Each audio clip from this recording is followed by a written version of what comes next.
If you utilize live bait a lot while you're on the water, you might come to find that it is kind of hard to keep baits nice and healthy all day. Especially if you're in a kayak or you're shore fishing, you can find it kind of difficult to keep your bait nice and healthy and keep them all alive, which is why I made the best live well for all-purpose fishing and kayak fishing as well. So if you're using live bait, oh my god, look at that tan line.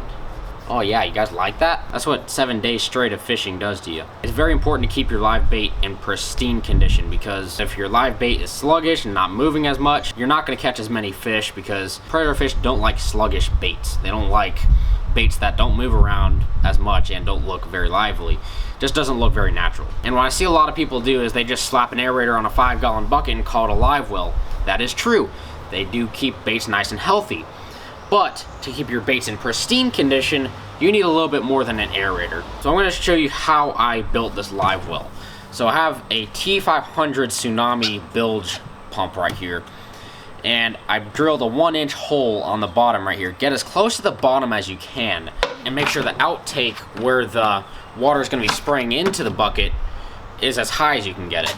Now, I don't have the complete setup for the T500, which is a bit inconvenient, but I'm just scavenging off of what I had that came with my kayak. You know, someone made a live well for that kayak that I bought, and he was nice enough to give it to me, but it's not as convenient to carry around. So I'm not sure what the guy did with this hose. So I'm not sure why he got a smaller hose and just made all these connections right here.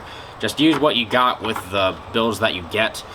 Just use what came with the kit, because I'm not sure what this guy did, but I'm just utilizing what I found and what I can scavenge on, because I don't really feel like going out and buying stuff, because I want to keep this as low budget as possible. I might have to get a spray nozzle for this, because this is not working, because the hole where the water is coming out is a bit too big and it's not really creating that much flow. So that is something I need to kind of upgrade. So at the bottom right here is the intake, and I have that sieve right there that came with the bilge. On this side is the battery box. This is a really good container to keep a battery in, because even without the rubber seal on the inside, which I don't know why the guy took it off, even without that rubber sealant, it's still waterproof. It's still nice and waterproof. You know, I dropped this container in the pool once, and it completely went underwater, and somehow no water got into it. So it is a real reliable container just to keep your battery in. So the wire from the bilge goes from here halfway around the bucket to the battery box, goes through a little hole that was drilled into here, and then there's a switch right here that turns the battery on and off, and he has one wire hanging from the switch and one wire just hanging freely. Make sure to seal everything off. Wherever water can seemingly escape and leak, just make sure you seal it off with some silicone or some just regular sealant. Then I drilled 4 holes right here in the battery box through the bucket, and I just cinched it down with some screws. And what I'm gonna probably do is saw off the excess metal pieces sticking out right there, because that'll probably get in the way of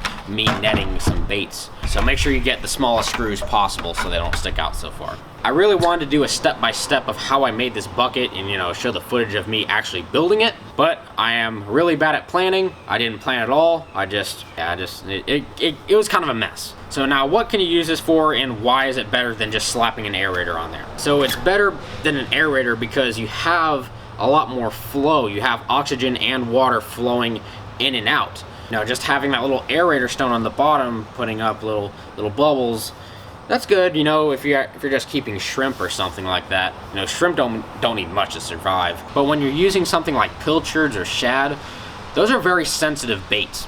So you gotta have water flow going in and out of there, and you gotta make sure that the outtake is going at an angle and it's creating a little bit of current so they can swim against it, so they're getting a lot of oxygen pushing through their gills. What's inconvenient about it and what's convenient about it? What's convenient about it is you can put it on a kayak, you can bring it shore fishing, you can put it on your boat, you know, you can bring it everywhere. But what's not convenient is it is a bit heavier.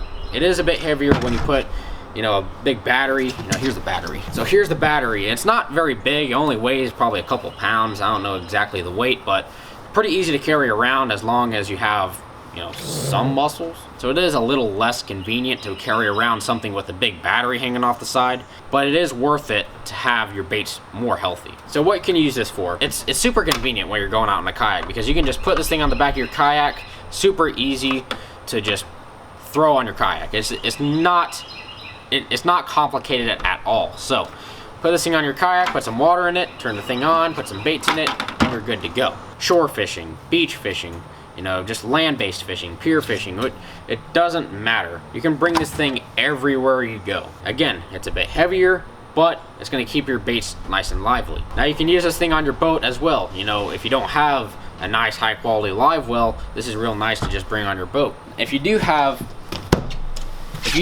a real high-quality Livewell like I have on this boat, you can still bring this thing on the boat and it'll be very useful.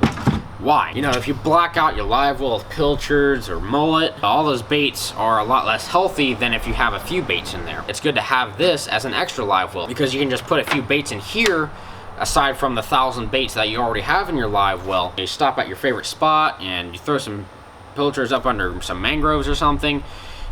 Whatever spot you're at, you can just throw a few baits in there and they'll be nice and lively for the time being. So anyways, if you like these tutorials, just let me know. So leave your thoughts in the comments, make sure to like and subscribe, and I'll see y'all in the next video.